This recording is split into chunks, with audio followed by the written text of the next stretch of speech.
What exactly is death? That the four foundations of a person are separated. Once the water, the sand, the fire and the air are separated one from the other, it's like you're able to take the ingredients out of the mixture, that's death. So the body, the sand, goes back to the ground, the water of the person evaporates, the fire, it's a spiritual thing, it's gone. Fire is very interesting because fire, if you have a candle, from one candle you can make millions of candles. And no matter how much fire you're going to take from it, it's still going to stay the same fire. Just technically, if it was physical, if you have, I don't know, 1 pound of fire, so now you took another torch, you took half from it, it should be half and half. And then a quarter and a quarter. It doesn't go that way. You take from it, it still stays 1 pound of fire. You take more, it still stays. You can make millions of torches, it's still the same amount of fire. It's interesting. No matter how much you're going to take from it, it stays the same. Unlike sand, unlike water, but with air it's the same thing. You take as much as you want, it's not going to end. It's always going to be more. How they eat, these demons? They leak water from the top of the lakes.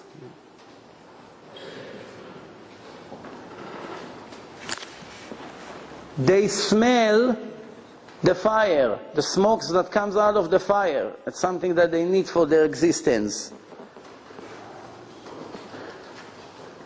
That, by the way, explains what the Goyim used to do. All kinds of smoking and sacrifices, all these things, because it calls the demons. If you see African blacks, they have all kinds of black magics. They have fire for this, fire for that. It goes by them from hand to hand, tradition. He does it, he got it from his father, that got it from his father. In the times of Avraham Avinu, used to be many, many people who worship to all kinds of things. Part of the things the Goyim used to do, the Gemara speaks about some of these Goyim, that they used to make the demons swear to do certain things for them.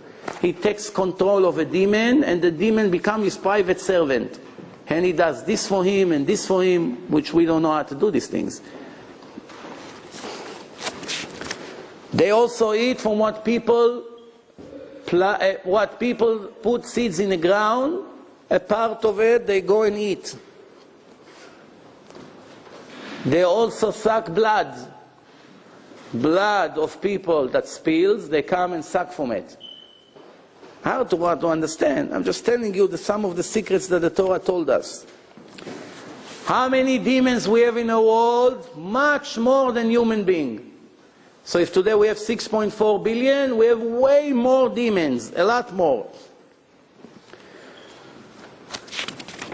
Sometimes it can be more than 1,000 around one person.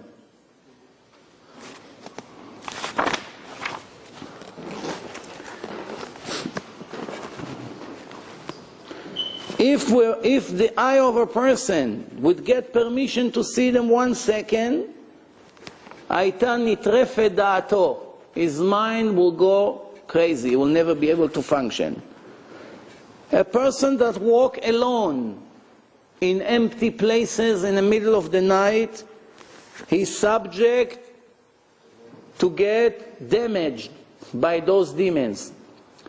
A person that goes to sleep inside construction, broken house, something that, or new construction, or a place that there's no mezuzot, if they're alone, there's no light, completely dark over there, and he sleeps over there, things can happen to him. Because in those places, they are stronger and they are attacking the person more than in the city. That's why in the time of the Torah, they used to go always twice, 2 people, not 1 person alone. 2 at night, because there was no light in the streets like today. When there's lights, they run away, they don't come. That's one of the things when a person has a baby and the baby sleeps in his crib at night, make sure there's always a little light in the room and the window is a little bit open. If it's closed and there's no light at all, you're going to come and see sometimes the baby is smiling in the middle of his sleep. He's laughing. Move him right away, that means one of the demons is playing with him. Now,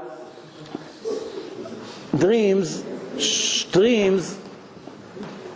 there are two kinds of dreams. There are real dreams that come from Hashem, and there are dreams who come from the demons. How do you know when the dream is real or not?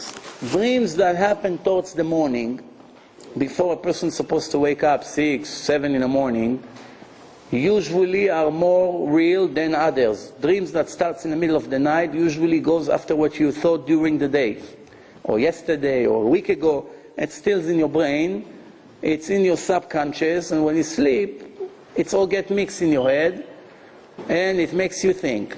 Some of the dreams that we have is when a person eats a heavy meal and go to sleep right after. If he ate a lot of onion and garlics and things like this, spicy food, it says heat. It creates heat inside the stomach. And this heat had steam. It's like steam. You know, when something is hot, you see steam. When a person sleeps, the steams go towards the brain.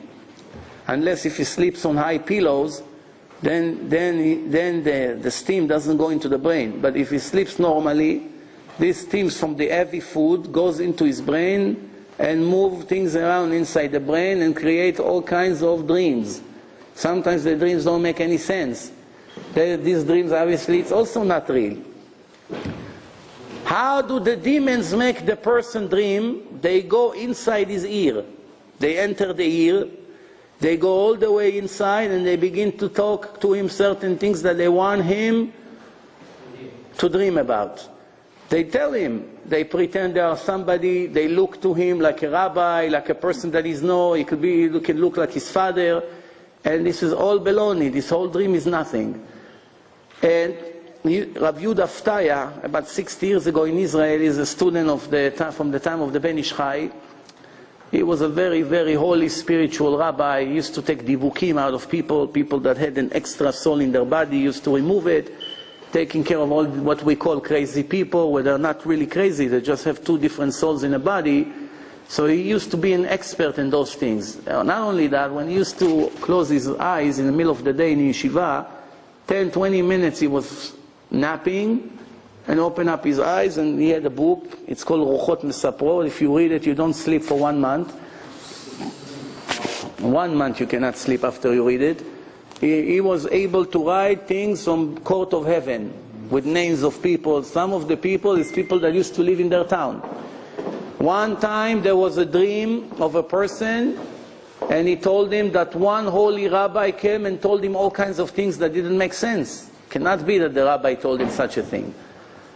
And Rav Yehuda Aftaya told him it's not this rabbi, it's a demon. And he was able to prove, testing him, all kinds of things, that this dream was all fake. It wasn't really the rabbi. It was a demon that pretend that he's a rabbi. Therefore, it's very difficult to rely on dreams today. You can have the best dreams, you have no idea if this dream is real or it's one of them. I know it's very confusing. There's so much to learn and to know. Most of it is Kabbalah, and we don't mess with these things. We don't learn it. Not everyone can just go and sit and learn these things. The more you deal with it, the more it's going to drive you crazy. There are many people who went into Kabbalah and they were not in the right level, and after a year or two they became completely crazy, these people. They started to do weird things, they started to have all kinds of fears from all kinds of things, they behaved very weirdly, they couldn't get married, and some of them even committed suicide. Why? You have to be pure to deal with these things. If you're not, if you're filthy spiritually and you touch with these things, they take revenge against you. Yes?